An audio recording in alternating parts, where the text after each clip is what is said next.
E aí você abre a sua Bíblia em Marcos, capítulo 4.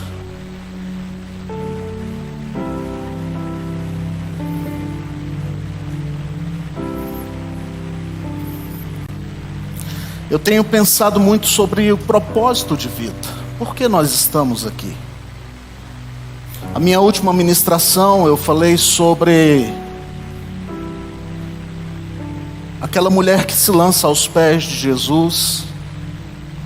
E Jesus fala: olha, a história desta mulher será contada aonde for pregado o Evangelho. Jesus fala isso sobre ela.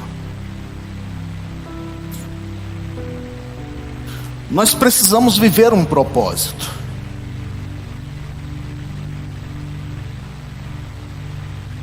Marcos capítulo 4, a partir do verso 35.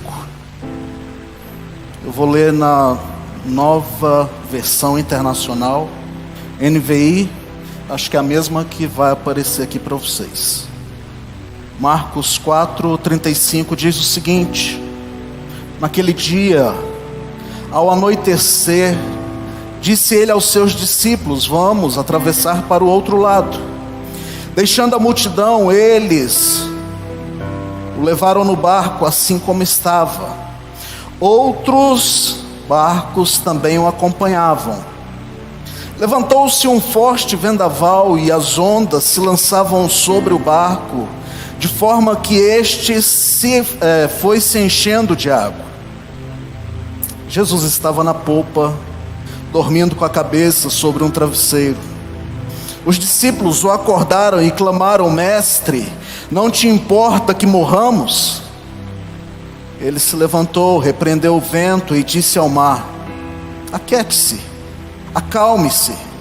O vento se aquietou e fez-se completa bonança. Então perguntou aos seus discípulos: por que vocês estão com tanto medo? Ainda não têm fé?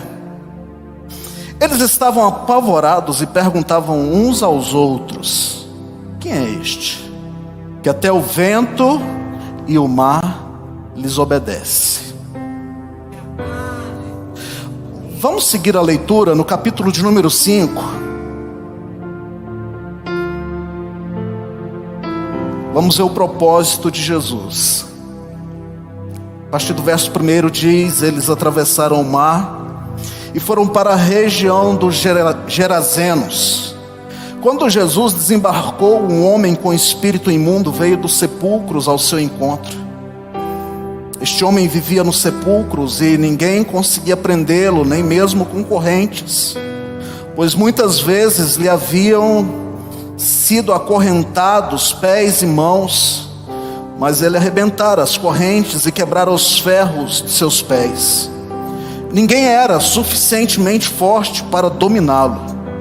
Noite e dia ele andava gritando e cortando-se com pedras entre os sepulcros e nas colinas.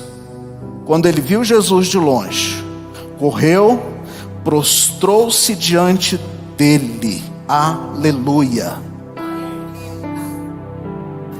Há 3 pontos que eu quero destacar nesta noite junto com você nesta hora.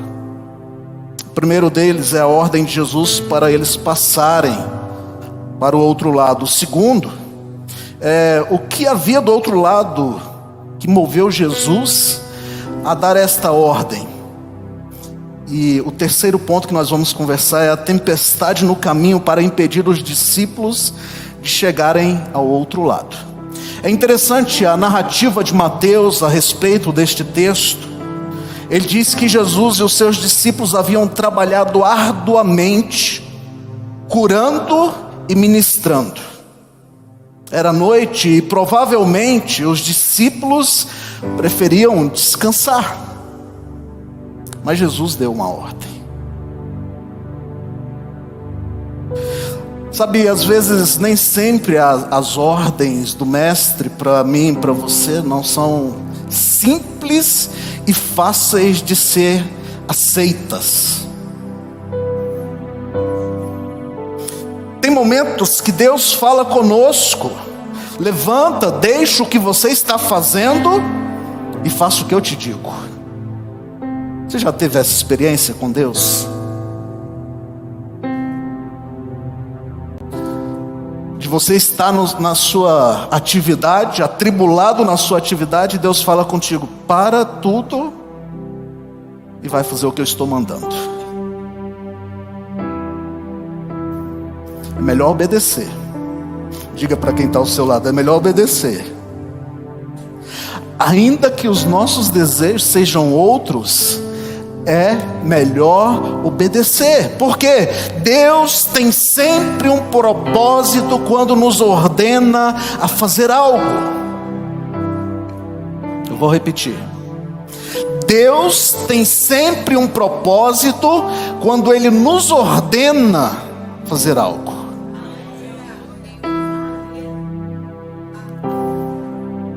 Os discípulos estavam tranquilos, apesar de terem trabalhados, terem lutado.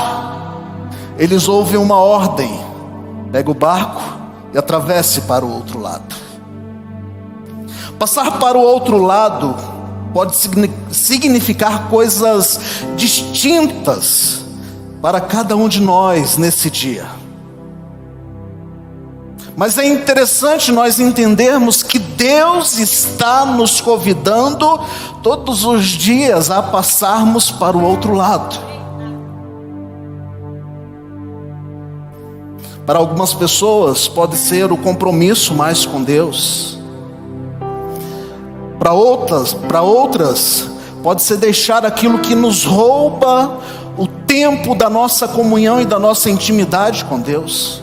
E nós vivemos uma geração onde tem tanto entretenimento, tantas coisas tentam tirar o nosso foco daquilo que é essencial.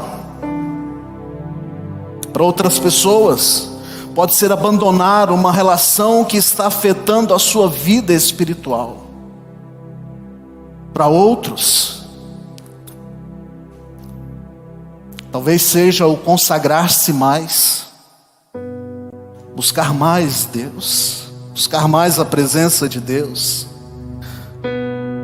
Para outros pode ser deixar a multidão.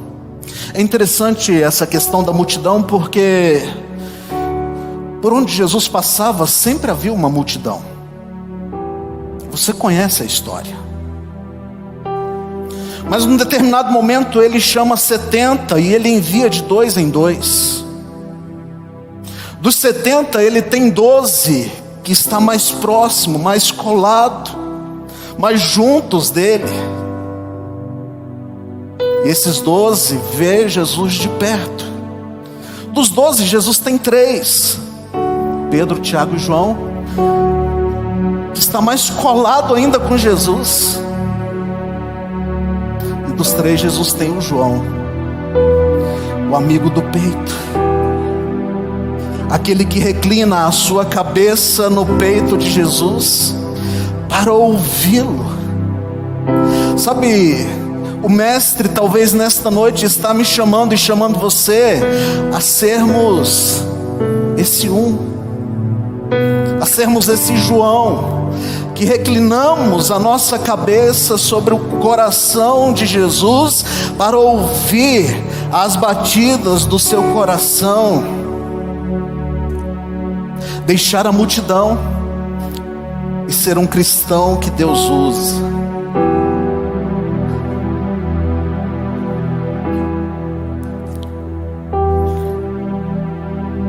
Eu pergunto: o que havia do outro lado? Por que Jesus deu essa ordem aos discípulos? Peguem o barco e vão. É interessante isso, porque Jesus foi do outro lado para resgatar um homem. Jesus foi do outro lado para o resgate de uma pessoa.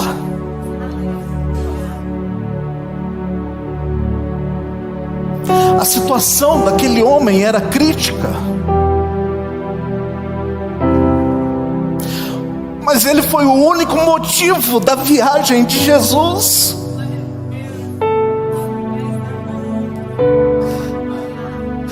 Ninguém dava nada pelo homem, pelo contrário, ninguém o valorizava. Mas Jesus atravessa um lago para encontrar esse um.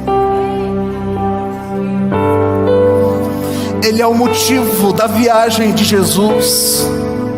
Veja, a cidade de Gadara havia sido destruída por tantas coisas que aconteciam naquele lugar. Mas Jesus deixa tudo o que está fazendo e vai até o encontro daquele homem para mudar a história dele. Preste atenção nas condições desse gadareno. Possuído por um espírito imundo. Vivia nos sepulcros, entre os mortos, fora de controle. As cadeias não o seguravam, os grilhões não poderiam prendê-lo. Ele andava gritando pela cidade, andava se ferindo com pedras. Esta é a condição deste homem. Mas Jesus veio ao encontro dele. Jesus liberta o gadareno. A Bíblia me relata que foi a única coisa que Jesus foi fazer em Gadara. Ele vai, ele tem um encontro com o gadareno e ele pega o barco de volta. Jesus queria ver aquele homem livre daquelas correntes, daquelas cadeias. Jesus queria ver a mudança, a transformação na vida daquele homem. E ele chama os discípulos. Vamos comigo para que vocês vejam o que vai acontecer. Ele traz junto consigo os discípulos para que eles possam testificar a grandeza de Deus naquele lugar. E o milagre acontece. Este homem é liberto. Este homem, ele é transformado. Pessoas foram alcançadas a partir deste homem para a glória de Jesus. É interessante isso, porque à medida que ele é liberto, ele pede Jesus para o seguir. Jesus fala: não, você precisa ficar.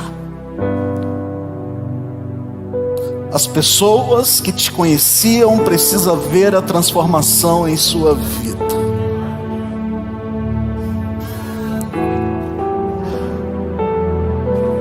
E aí este homem, ele evangeliza uma região, não apenas uma cidade. Mas agora ele pega a região de Decápolis e ele começa a falar de Jesus naquele lugar. Preste atenção. Jesus vai e encontra com ele. Ele é liberto, ele é transformado. E Jesus fala para ele: agora você volta e vá pregar. Sabe, quando nós entendemos o propósito de Deus para as nossas vidas, não existe palavra que mude a nossa atitude perante aquilo que Deus tem colocado diante de nós. Eu ouvi recentemente alguém perguntando o seguinte: se você recebesse alguns bilhões de dólares em sua conta, o que você mudaria? O que você mudaria? Eu pergunto para você nesta noite.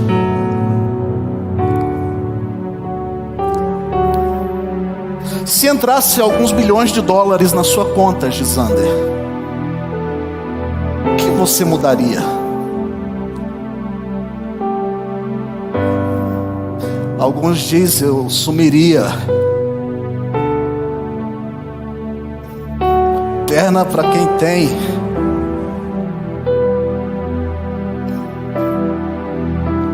Abandonaria tudo e todos. Que povo chato, né? Passou todo mundo a ser chato agora. Vou viver a minha vida. vou curtir a minha vida.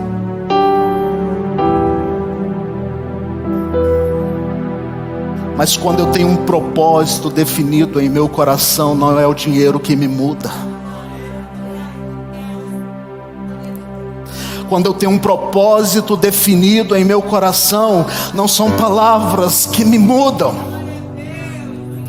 Sabe, este homem, ele ouve de Jesus: você não vai comigo, você vai voltar e você vai pregar. Sabe, o propósito de Deus foi estabelecido dentro do coração daquele homem.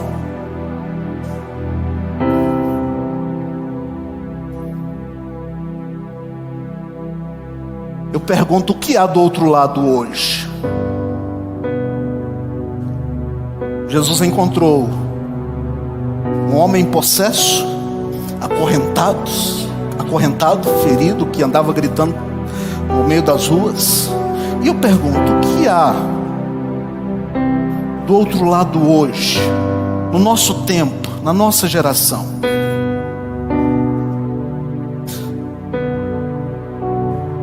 Eu enumerei algumas coisas.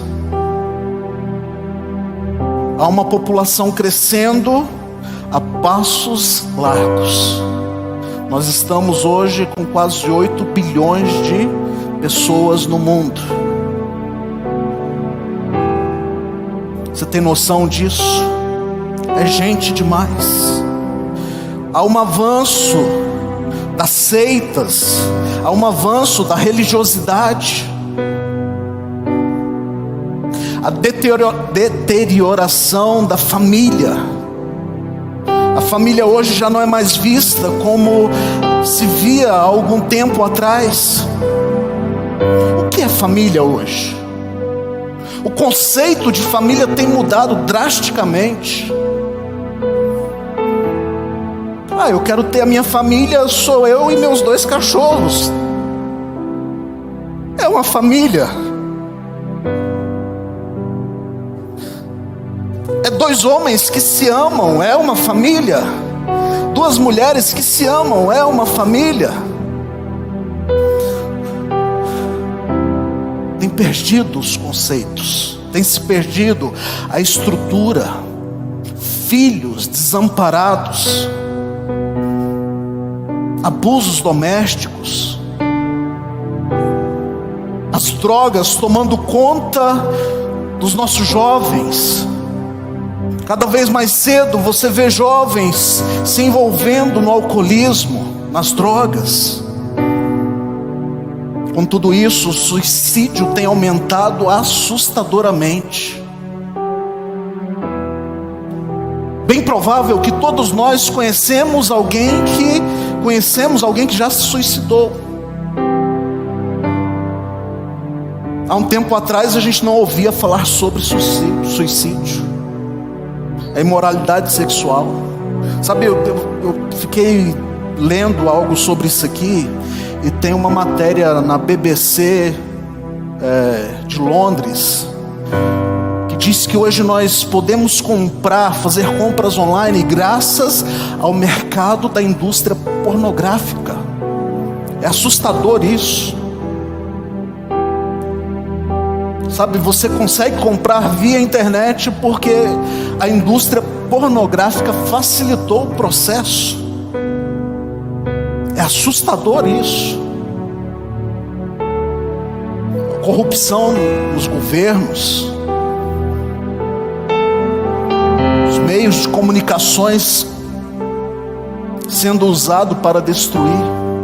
Sabe, esse é um retrato que eu faço da nossa sociedade hoje, do nosso tempo hoje. E a igreja, eu e você, nós somos responsáveis. Preste atenção nisso. Eu e você somos responsáveis por sarar este mundo. Aperte a mão desse crente que está ao seu lado e diga: você é responsável por sarar este mundo.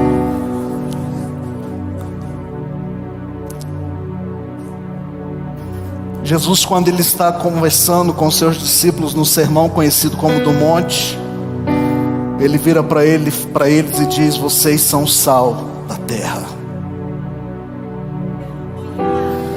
Vocês são a luz do mundo.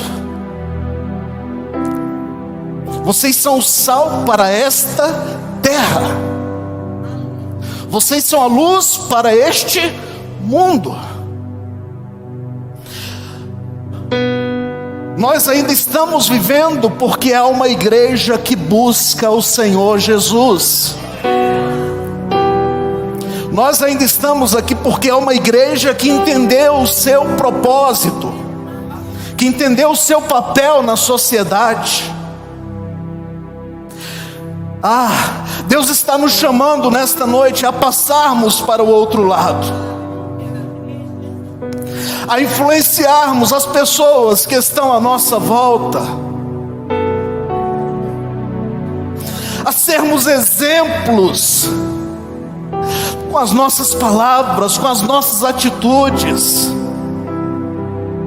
Sabe, é muito bonito ouvir: eu sou crente, show de bola. Mas a minha pergunta nesta noite é: o quanto de sal eu tenho sido na vida da nossa população que está se acabando? O quanto de luz eu tenho sido neste mundo perdido?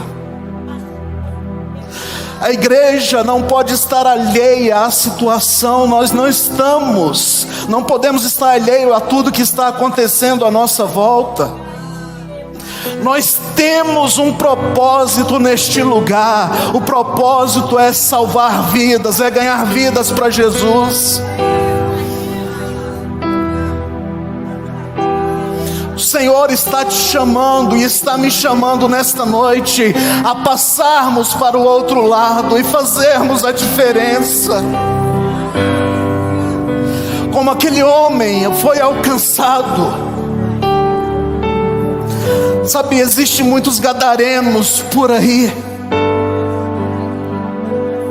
que estão aprisionados, que estão amarrados, à espera dos discípulos de Jesus. Aí você pode me dizer: pastor, mas a tempestade vem. É verdade. João capítulo 16, o versículo de número 33 diz que no mundo nós teríamos aflições, né? Já foi citado aqui, mas eu gosto da parte anterior, que ele vem dizendo: tem de bom ânimo, eu tenho vos dito estas coisas para que em mim vocês tenham paz. Em meio às aflições, em meio às angústias, em Cristo nós encontramos paz. É certo que o inimigo vai se levantar, é certo que haverá tempestades. Os discípulos estavam no meio do barco, no meio do mar, no meio do lago, e a tempestade vem. Sabe, mas a boa notícia é que nos últimos dias o Senhor derramaria do seu Espírito sobre toda a carne. Aleluia. A boa notícia é que nos últimos dias Ele derramaria sobre nós do Teu Espírito Santo. Derramaria sobre nós com um propósito. Qual o propósito? Glorificar o nome do Senhor. Aleluia. Uma tempestade poderia impedir os discípulos de chegarem até Gadara. Se levantou uma tempestade.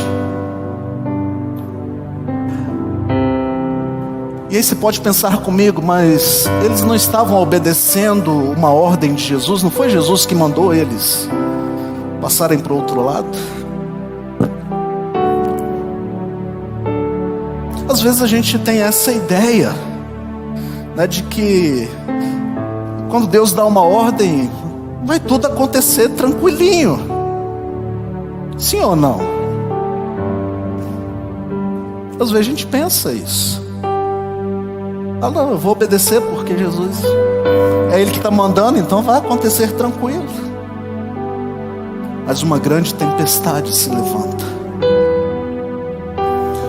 Mas a segunda boa notícia nesta noite que eu trago para você é que as portas do inferno não prevalecerão contra a igreja do Senhor. Aleluia! As portas do inferno não prevalecerão.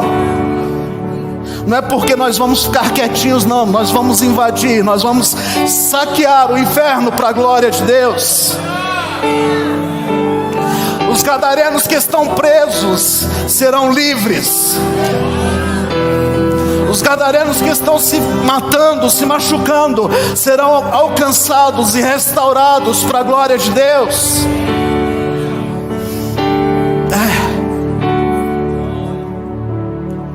As portas do inferno não prevalecerão. Maior é o que está em nós. Gostei disso. É Ele, Jesus. Sabe, talvez você está me ouvindo nesta noite e você possa estar me dizendo: eu estou em meio a uma tempestade. Talvez você está aqui nesta noite e você está me dizendo: eu estou em meio a uma tempestade. Convida Jesus para estar não na polpa dormindo, mas na proa, conduzindo a sua embarcação. Chama Ele para ser não um coadjuvante da sua história, mas para Ele ser o capitão da sua vida, da sua história. Jesus estava na polpa, dormindo sobre um travesseiro, tranquilo. A tempestade estava vindo e Ele estava tranquilo, dormindo. E os discípulos o despertam dizendo: Senhor, nós estamos morrendo.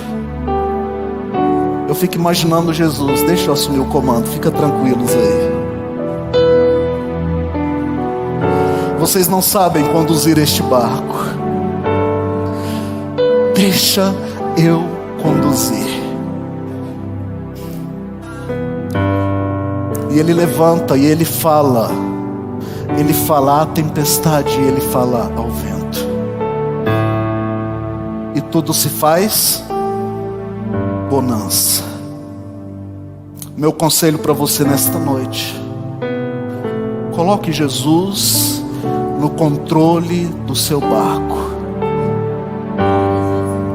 e viva o propósito dele para você.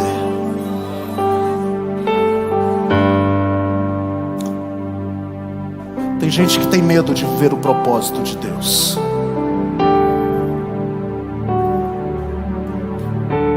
Se assusta. A melhor resposta vem dele para a sua vida. A melhor direção vem dele para você. E nós precisamos de uma igreja que esteja disposta a passar para o outro lado. A nossa sociedade está morrendo. Há muitos gadarenos próximos de nós. E eu quero te encorajar nesta noite: seja um discípulo de Jesus. Viva o propósito dele para a sua vida.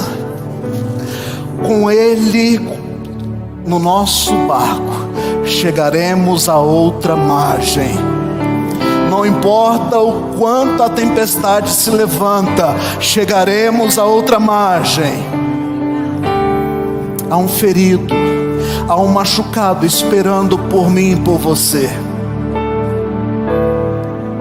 Eu quero orar nesta noite com você, clamando para que o propósito de Deus venha sobre nós. E aí eu volto na minha última ministração que eu iniciei falando sobre ela. Jesus falou para aquelas pessoas que estavam dentro daquela casa: a história desta mulher será contada onde for pregado o Evangelho.